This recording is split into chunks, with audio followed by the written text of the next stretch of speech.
पिछली बार आपने देखा कि ऐश मैरोवैक को डिफीट करके टॉप फ्लोर पर जाता है, जहां पर उसको एक क्यूबोन पोकेमॉन देखने को मिलता है जो कि रो रहा होता है क्योंकि उसकी मॉम यानी कि मैरोवैक की डेथ हो चुकी थी। आगे जाके पता चलता है कि वो मैरोवैक वही था जिससे ऐश ने बैटल करी थी। अब ऐश और ब्रॉक टावर के बिल्कुल नीचे जाते हैं जहां पर एक बॉक्स होता है जिनमें उनको की मिल जाती है। उस की का यूज करके ऐश मिमिक्यू से बैटल करता है और उसको कैच कर लेता है, जिसके बाद वो लोग पहुंच जाते हैं सीनो रीजन में नेक्स्ट की के लिए। सीनो में आते ही ब्रॉक अपना बुक खोलता है जहां पर एग्जैक्ट लोकेशन का हिंट था। वहां पर लिखा हुआ था कि एक इंसान जिसके अंदर मास्टर बॉल की पावर है उसने अपने साथ की को रखा हुआ है। सैना बोलते हैं कि क्या इसका मतलब क्या है, ऐसा हिंट तो हमें पहले 2 रीजन में देखने को नहीं मिला था, ये तो बिल्कुल अलग है। ब्रॉक बोलता है कि हाँ, इसको ढूंढना और भी ज्यादा मुश्किल होने वाला है। ऐश बोलता है बट इसका मतलब तो मुझे बिल्कुल भी समझ में नहीं आया। ब्रॉक बोलता है जहाँ तक मुझे पता है यहाँ पर एक पर्सन की बात हो रही है जिसके पास मास्टर बॉल है और उसी के पास की रखी हुई है, बट हम इतने बड़े सीनो रीजन में उस इंसान को कैसे ढूंढने वाले हैं। ऐश और उसके फ्रेंड्स उस इंसान को ढूंढते हुए आगे बढ़ते हैं और तभी उनको एक पोस्टर देखने को मिलता है जहां पर एक इंसान अपने 6 मास्टर बॉल के साथ होता है। ऐश बोलता है कहीं हिंट में इसी की तो बात नहीं हो रही थी। मिस्टी बोलते हैं कि मुझे नहीं लगता कि हिंट में इस इंसान की बात हो रही होगी, बट फिर भी ट्राई करने में क्या जाता है। ब्रॉक बोलता है वेल, इस पोस्टर में इस इंसान का एड्रेस बताया गया इटर्नल सिटी जहाँ पर गार्डिनिया रहती है, हमें वहां पर जाना होगा। ऐश अपने शारजाड को बाहर निकालता है और बिना किसी देरी के सब लोग पहुंच जाते हैं इटर्नल सिटी, जहां पर उनको काफी सारे ऐसे पोकेमॉन ट्रेनर्स देखने को मिलते हैं जो कि एक्साइटेड होते हैं और यहाँ वहाँ भाग रहे होते हैं। वो बोलते हैं चलो चलो टूर्नामेंट स्टार्ट होने वाला है। ऐश बोलता है टूर्नामेंट, यहाँ पर कौन सा टूर्नामेंट हो रहा है। तभी वहाँ पर एक पोकेमॉन ट्रेनर रुकता है और बोलता है क्या तुम्हें टूर्नामेंट के बारे में नहीं पता है, इसके बारे में तो पूरे सीनो को पता है और यहाँ पर बहुत सारे पोकेमॉन ट्रेनर्स पार्टिसिपेट कर रहे हैं। ऐश बोलता है क्या तुम मुझे इस टूर्नामेंट के बारे में और भी बता सकते हो। वो ट्रेनर बोलता है कि अभी से सिर्फ और सिर्फ कुछ घंटे बाद ये टूर्नामेंट स्टार्ट होने वाला है जहाँ पर हर एक पोकेमॉन ट्रेनर को 6 मास्टर बॉल दिए जाएंगे और फिर उनको मास्टर जोन भेजा जाएगा जहाँ पर काफी सारे स्ट्रॉन्ग पोकेमॉन्स रहते हैं। उन ट्रेनर्स को अपने 6 मास्टर बॉल का यूज करके 6 पोकेमॉन्स को कैच करना है जो कि उनके मुताबिक सबसे स्ट्रॉन्ग होंगे और लास्ट में सारे पोकेमॉन ट्रेनर्स के पोकेमॉन देखे जाएंगे और जिस पोकेमॉन ट्रेनर ने सबसे ज्यादा स्ट्रॉन्ग 6 पोकेमॉन्स को कैच किया है उसको एक सीक्रेट की मिलने वाली है, जिसके बारे में ज्यादा लोगों को तो नहीं पता है, पर ऐसा बताया जा रहा है कि अभी तक जितने भी टूर्नामेंट हुए हैं पूरे पोकेमॉन वर्ल्ड में आज तक इतना बड़ा प्राइज नहीं दिया गया था। ये अब तक का सबसे ज्यादा बड़ा ग्रैंड प्राइज है और इसका यूज हम किसी स्पेशल जगह पर कर सकते हैं जिसके बारे में हमें की जीतने के बाद पता चलेगा। बाकी ट्रेनर्स के लिए ये मिस्ट्री रह जाएगी। अभी तक बहुत सारे पोकेमॉन ट्रेनर्स ने पार्टिसिपेट कर लिया है और एक वर्ल्ड रिकॉर्ड भी बन चुका है। इस टूर्नामेंट में अब तक सबसे ज्यादा पोकेमॉन ट्रेनर्स ने पार्टिसिपेट किया है किसी और टूर्नामेंट के मुकाबले।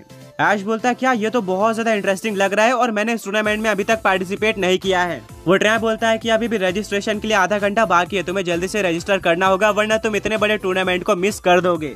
ये बोलने के बाद वो पोकेमॉन ट्रेनर वहाँ से चले जाता है। ब्रॉक बोलता है कि शायद हमें यहीं पर की मिलने वाली है, बट अचानक से ये की इतनी ज्यादा पॉपुलर कैसे हो गई। मिस्टी बोलती है कि यहाँ पर बहुत सारे पोकेमॉन ट्रेनर्स ने पार्टिसिपेट किया है और मुझे नहीं लगता कि इसके अलावा कोई और की होगी इस रीजन में, यानी कि ऐश को किसी भी हालत में इस की को जीतना होगा वरना ऐश दूसरे वर्ल्ड में नहीं जा सकता। ऐश और इसके फ्रेंड्स भागते हुए पहुंच जाते हैं उस जगह पर जहां पर रजिस्ट्रेशन हो रहा था। इस टूर्नामेंट में सिर्फ और सिर्फ अकेला ऐश ही नहीं बल्कि ब्रॉक, मिस्टी और सैना भी पार्टिसिपेट करते हैं। वो सोचते हैं कि अगर ऐश नहीं जीत पाया तो हम तीनों में से कोई ना कोई ऐश को वो की दे देगा। अगर हम जीतते हैं तो रजिस्टर करने के बाद उनको बताया जाता है कि कुछ टाइम बाद ये टूर्नामेंट स्टार्ट होगा और तुम्हें इसी जगह पर आना है, जिसके बाद तुम्हें सारे रूल्स और रेगुलेशन पता चल जाएंगे।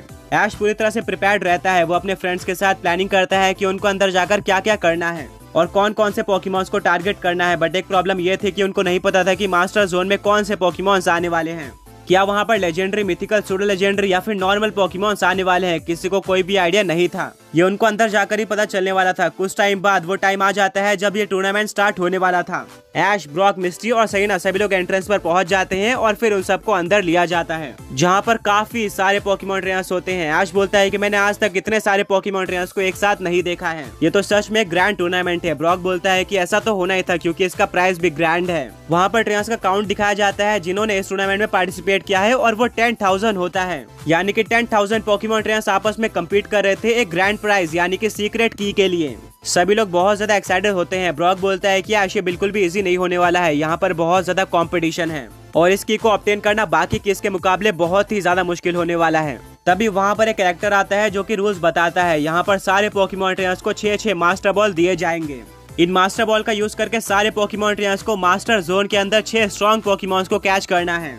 वहाँ पर काफी सारे अलग अलग तरह के पोकेमॉन्स होंगे और सारे पोकेमॉन्स को कैच करने के लिए सबको 20 मिनट्स मिलने वाले हैं। और जैसा कि सबको पता ही है, मास्टर बॉल का यूज करके हम किसी भी पोकेमॉन को एक ही टर्न में कैच कर सकते हैं। हमें उनसे बैटल करने की जरूरत नहीं है, वो डायरेक्टली कैच हो जाएंगे, जिससे टाइम भी वेस्ट नहीं होने वाला। लास्ट में सारे पोकेमॉन ट्रेनर्स के मास्टर बॉल को कलेक्ट कर लिया जाएगा और देखा जाएगा कि किस पोकेमॉन ट्रेनर ने सबसे स्ट्रॉन्ग पोकेमॉन कैच किए हैं। और जिस पोकेमॉन ट्रेनर के 6 पोकेमॉन सबसे ज्यादा स्ट्रॉन्ग होंगे उसको ये सीक्रेट की दे दी जाएगी।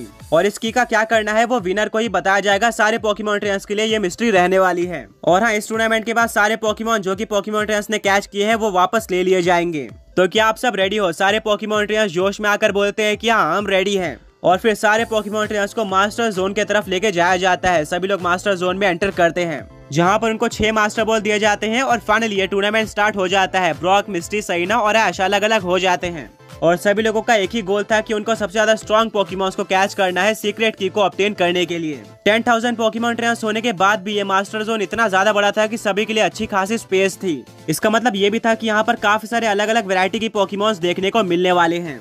वेल, आगे बढ़ते हुए ऐश को सबसे पहला पोकेमॉन देखने को मिल जाता है, जो कि था इलेक्टाबल्स। ऐश अपने मास्टर बॉल को निकालता है, पर तभी वो सोचता है कि अभी भी उसके पास 20 मिनट बचे हुए हैं और इलेक्टाबल्स उतना ज्यादा स्ट्रॉन्ग पोकेमॉन नहीं है। ऐश को इस पोकेमॉन के ऊपर अपना मास्टर बॉल नहीं वेस्ट करना चाहिए। ये सोचकर ऐश आगे बढ़ जाता है और उसको एक अर्सरिंग पोकेमॉन देखने को मिलता है, जो कि एक काफी स्ट्रॉन्ग पोकेमॉन है। ऐश डिसाइड कर लेता है कि वो अर्सरिंग को कैच करेगा और वो अर्सरिंग के ऊपर मास्टर बॉल को फेंक देता है। पर इससे पहले कि ऐश का मास्टर बॉल अर्सरिंग के ऊपर लगता, वहाँ पर एक दूसरा मास्टर बॉल फेंका जाता है, जो कि अर्सरिंग पर लग जाता है और अर्सरिंग कैच में आ जाता है, यानी कि ऐश अर्सरिंग को नहीं पकड़ पाया। वहाँ पर एक पोकेमॉन ट्रेनर आता है, जो कि मास्टर बॉल को उठाकर बोलता है कि फाइनली मैंने अपने 5th पोकेमॉन को कैच कर लिया है। मेरे सारे पोकेमॉन बहुत ज्यादा स्ट्रॉन्ग है और अब मुझे सिर्फ और सिर्फ एक ही पोकेमॉन को कैच करना है, जिसके बाद मैं इस टूर्नामेंट का विनर बन जाऊंगा और वो की ले लूंगा। इसके बाद वो पोकेमॉन ट्रेनर वहाँ से चले जाता है। ऐश बोलता है, क्या इस पोकेमॉन ट्रेनर ने 5 पोकेमॉन कैच कर लिए हैं और यहाँ पर मैंने अपना फर्स्ट पोकेमॉन भी कैच नहीं किया है, आखिर मैं कैसे जीतूंगा? तभी ऐश टाइमर को देखता है और वहाँ पर 18 मिनट्स अभी भी बचे हुए थे। ऐश के पास अभी भी काफी टाइम बचा हुआ था, जहाँ पर वो बहुत सारे स्ट्रॉन्ग पोकेमॉन को कैच कर सकता था। ऐश लगातार पोकेमॉन्स को ढूंढ रहा था एंड उसको काफी सारे स्ट्रॉन्ग पोकेमॉन भी देखने को मिलते हैं, जैसे की एक्सकार्ड्री, लूडिकुलो और बटरफ्री। ऐश इनमें से किसी भी पोकेमॉन को पकड़ने का ट्राई नहीं करता है, क्योंकि ये पोकेमॉन ऐश को उतने स्ट्रॉन्ग नहीं लग रहे थे। पर तभी ऐश के पास की एक बुश हिलती है, मानो कि वहाँ पर कोई पोकेमॉन हो। ऐश वहाँ पर जाता है और उसको एक काफी स्ट्रॉन्ग पोकेमॉन देखने को मिलता है।